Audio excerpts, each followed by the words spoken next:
Joining us now is Ojineka Ojiope with stories trending around the world.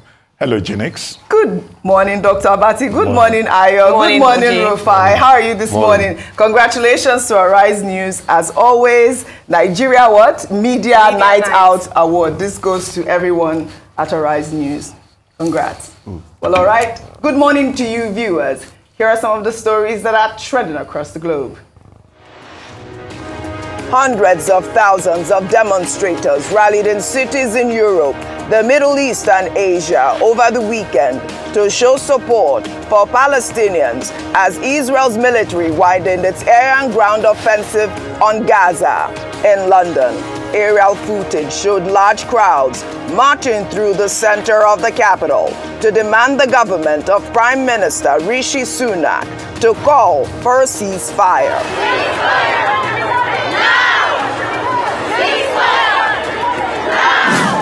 In Turkey, President Tayyip Erdogan addressed hundreds of thousands of supporters over the weekend at one of the largest pro-Palestinian rallies since the Israel-Hamas war began, caught in his Islamist political base a day ahead of the centenary of Turkey's secular republic. In a one-hour-long speech, Erdogan also repeated his assertion that Hamas was not a terrorist organization, describing Israel as an occupier. In Nigeria, German Chancellor Olaf Scholz arrived the country on a two-day visit on Sunday, marking his third visit to sub-Saharan Africa. Within 2 years, he was received at the presidential villa by President Bola Ahmed Tinubu and other top government officials. Tinubu assured the German Chancellor that his administration is determined to bring about a transformative government in the country. Honor entertainment. Tributes continue to pour in for American actor Matthew Perry, who was best known for playing Chandler Bing in hit 90s show Friends, a sitcom which followed the fortunes of 6 friends living in New York between 1994 and 2004, and went on to become a cultural touchstone of the era. Creators of the sitcom said Perry was a brilliant talent and always the funniest person in the room. His role in the sitcom earned him an Emmy nomination. In 2002, Perry had a long battle with drug abuse and experienced health problems, including a burst colon. In 2018, the famous comedian was found dead at his home in LA on October 28. He was 54 years old. And the 2023 AMA Award for Best Achievement in Makeup goes to Mami Waters.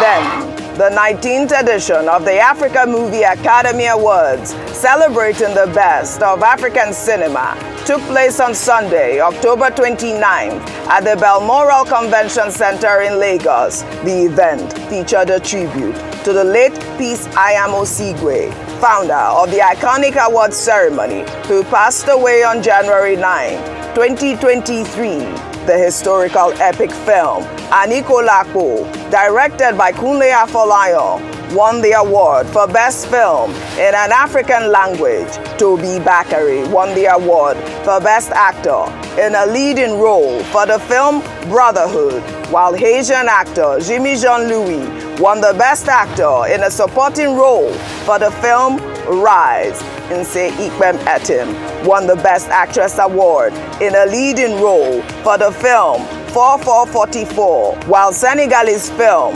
Zale won the Best Film category, as well as the Best Achievement in Costume Design. And the AMA goes to Zale, Senegal. Finally, the governor of Lagos State, Babajide Sanwo-Olu, joined models to strut the runway for designer Amy Casbet during the Lagos Fashion Week over the weekend, blowing kisses from the stage to close the show as the audience cheered him on. In a post on his social media, the governor reiterated his government's commitment to supporting the creative industry, which he said has the power to transform the city and the economy. You go banana, my guy, you go love Lagos.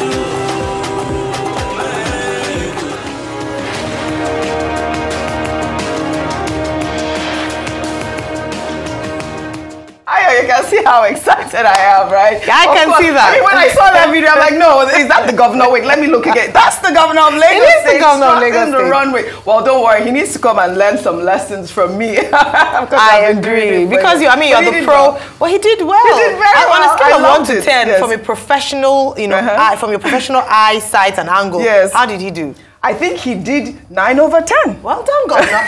So just that 1%. Yeah, Governor Sanwo-Olu is planning for retirement post because this is his final tenure as governor. So he can actually walk the streets of Milan, New York. He has a future in fashion. But I must say and commend his support for the creative industry. Yes. Only last week we were talking about the opening of the film city, Lagos Film City, where he was there to conduct the groundbreaking ceremony, and now he's there supporting fashion, and not just by coming in briefly and going out after his speech. He sat through, he walked the runway, possibly the first governor of Lagos State to do that, and this has been held for a while. So really proud of the work he's doing, and I'm hoping that we can fully tap into the potential of the creative industry in Lagos State and Nigeria. In Nigeria and Africa at large. I mean, yesterday I attended the AMA. I presented some awards, and only on Sunday I was talking to a Haitian actor who actually won a Best Actor in a Supporting Role, and he talked about it's not a mistake that Los Angeles is the 7th largest, economy in the world because of their creative industry. If we continue to push and grow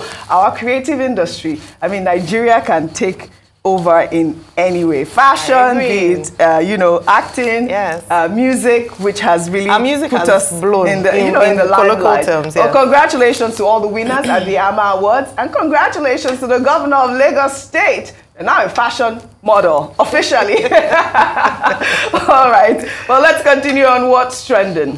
As reactions continue to trail the Supreme Court judgment affirming President Bola Ahmed Tinubu as Nigeria's president, the immediate past Minister of Transportation, Rotimi Amechi, in a trending video blamed the docility of Nigerians for the inability of the country to get the right form of leadership. Amechi was speaking at a lecture themed Why We Stride and Slip, Leadership, Nationalism, and the Nigerian Condition, held on Thursday, October 26. Well, according to him, Nigerians know that most politicians are not honest, but they still go ahead to vote for them during the elections. The beginning is to say to you that if some Nigerians were telling you that you shouldn't have given me an opportunity to speak, tell them that so many television houses and individuals had approached me to speak on different issues since I left office, and I declined. 2 reasons why did I decline? 2 reasons. My publicist said don't speak, and I chose to obey my publicist, and he's very angry that I'm speaking today. He knows. Second reason, what is new to say? Nigerians don't react to anything. Has any politician told you that he's not a thief? Tell me one politician that has told you that he's not a thief. Tell me one. I don't know why you're gathering forgery. No forgery. What politician told you that I didn't forge? Which politician told you he went to university? Which politician told you he served in NYSC? Which politician told you he has a certificate? Nigerians know and still vote for them. So what's your problem? No, tell me what's your problem? So I said, why should I speak when already there's nothing new? If you say it's a line up 10 Nigerians and shoot them tomorrow and nothing will happen. If you say it's a lie, in fact, the worst thing about Nigerians is that even when you claim you're not committing any crime and they pick you up tomorrow, we said it is a thief. Nigerians will join. They will cross it and you go to prison for nothing. The greatest fear I have is being found in prison for nothing. And you can be found in prison for doing. That's also one of my greatest fear, by the way, found in prison for doing nothing. And you know that a lot of Nigerians are in prison for doing nothing. So, but a lot of reactions have trailed this video. Let me take some. This is from AJ Tweet. Chibuike Amechi tolerated 8 years of Buhari leadership. He enjoyed leading his campaigns and serving as minister under him. He didn't complain. I am sure he said, it's just 8 years, don't worry. Today, he's practically insulting the entire country with what he tolerated. He had no reason to even tolerate Buhari's abysmal leadership because he has been in his state's HOA speaker for 8 years and a governor for the same number of years.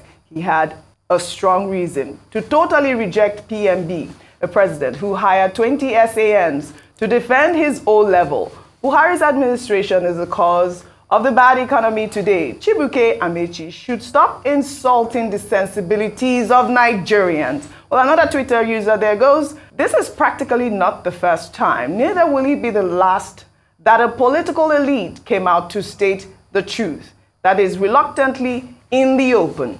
So I don't know what the opera is all about. He said the truth, which we all knew for a very long time, but chose to feign ignorant. If we continue to be docile and keep playing civil with the people that has no respect for the rule of law, then they will keep treating us as rags. Rufai, over to you.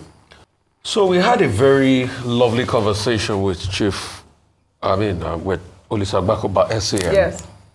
And I think that conversation is something that a lot of people should record and play back and watch again. Because it just shows a tapestry of Nigeria, dating back pre-independence day to where we are today. There's a breakdown in every aspect of our national life.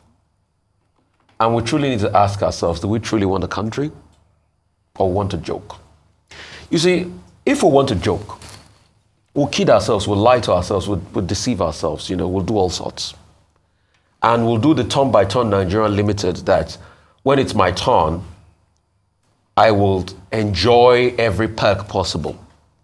Just like Mr. Rotimi Amechi enjoyed every perk possible when it was his turn. Right. But now he's now poo-pooing on the same system that favored him in the first place. Everything he talked about, I laugh. The judgment that made him governor in the first place, you remember how the Supreme Court went back on that judgment a couple of years after. So we can deceive ourselves. But if we want to build a country, we need to do the hard work of building a country. And the hard work of building a country means that special interests will be tackled full on. It's not going to be about the elite class any longer. It's going to be an inclusive country. But Oji, I'm sad today to tell you that I submit to you that I don't think we're ready for that yet. I don't think we're ready to build a country. So more politicians will come out to say something like Amechi says after they've enjoyed the position. Just like how we're not ready to build a country, look at the conundrum going on in Rivers State today. Governor is just barely 6 months in. They want to impeach him because there's brickbats across board. So we'll keep rolling along. And it's dangerous because we can't keep depending on outliers and saying, no, probably we'll get it right if we have a good leader. We need to be able to build a culture that fixes, that goes to the root of the problem.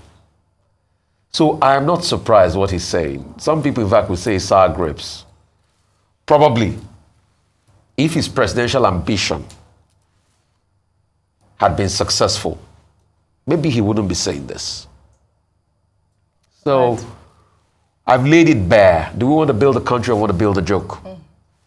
I think what we're doing now is we're building a joke. We're just going with the flow. If it favors you, you talk. If it doesn't favor you, you talk. Well, Rufai, he said he doesn't want to talk anymore. And but he said a lot Well, already. He said his publicists will be very upset with him at this point because he feels like we just keep talking. And that's what we do here on television. We keep talking and keep advocating for good governance. And it just feels like, nothing is happening, Dr. Abati. I mean, things are changing. But I tend to align myself with, I think it was Mike Ozokome who said, Nigeria is a work in progress. Exactly I love that. Dr. Abati, go ahead. Well, I mean, look, yes, he said Nigeria is a work in progress. Every nation is a work in progress. Yeah. Whether you are talking about Britain or you are talking about even the United States, it's a work in progress. But the thing about many of these countries is that they have standards, they have values. And, you can't run a good society if you don't have standards, if you don't have values. Unfortunately, Nigeria is a country where anything goes. And it was Chinua Achebe who identified the problem many years back, very early, I think 1979, when in his book, The Problem with Nigeria, he said, leadership is a problem. And we have tried to address the problem through many directions. At some point, they say, oh, look, maybe if we use younger people, instead of the old recycled people. Many of the young people that went into government, what did they come up with? What did they do? They disappointed the country. Because, look, we've lost the moral compass also, what we call the moral turpitude that is so prevalent. So that's part of the problem. Another question that Mr. Rotimi Amaechi may well be asked is that, well, Mr. Amaechi, you were a member of the State House of Assembly in Rivers. You were Speaker. I think at some point you was even President of the Conference of Speakers in Nigeria. That's what the Twitter user Then said. he became a governor 2 times. Then he has served Nigeria as a Minister of the Transportation. The country has been very kind to him. So someone who is critical is likely to say, okay, Mr. Amaechi, what did you do in all these leadership positions? What difference did you make, even as Minister of Transportation? So it's very convenient to come and talk about bad leadership. If he had been the presidential candidate of the APC and he had won, he probably would not be complaining about bad leadership because he would then be in the driver's seat. But it is his choice to say that he doesn't want to get involved in this work in progress anymore, because he's been leading a very quiet life. So he just confirmed it. Yeah. But he's used to controversy, and he's a citizen. We cannot take away from him his right to the freedom of expression. I like that. Well, talking about rule of law, which you also mentioned, in another development, the former governor of the Central Bank of Nigeria, Godwin Emefiele, last week was handed over to the Economic and Financial Crimes Commission by the Department of State Security, thus ending the involvement of Nigeria's secret police in his case. Emefiele had been in the custody of the DSS since June after President Bola Ahmed Tinubu suspended him from office for alleged infractions. In the meantime, former chairman of the Economic and Financial Crimes Commission, Abdulrasheed Bawa, who was released last week by the Department of State Services, received a heroic welcome in his hometown of Jega, Kebbi State, over the weekend.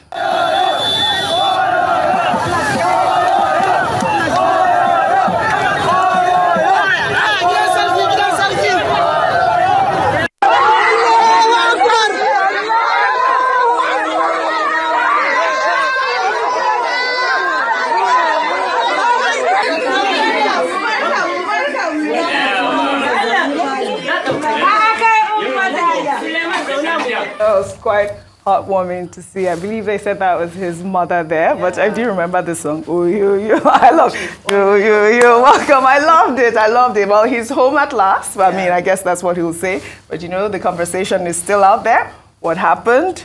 Why is Emefiele still in detention? Yeah. What's happening to the rule of law in Nigeria? I'm glad to see the heroic welcome and the celebration, but I believe that we cannot continue like this in terms of we have a show of prolonged detention. There are, charges brought up. Nothing is said, perhaps sometimes struck out, as in the case of Mr. Emefiele, and then more charges, some of them are described as bogus charges against an individual, and then he's released, heroic welcome, and we sweep the matter under the carpet. What this means with this reign of impunity and the fact that there are no consequences is that it will continue to happen.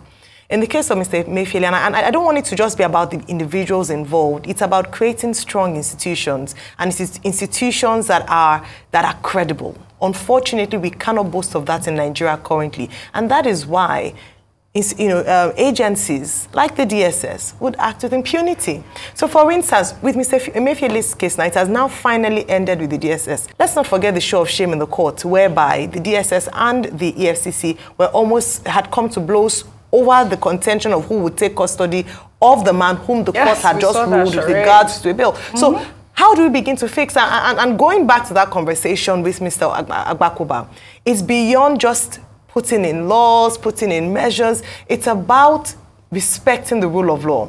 Because if we put these systems in place and we have people who would rather choose to ignore it, then we can continue to have this conversation again and again.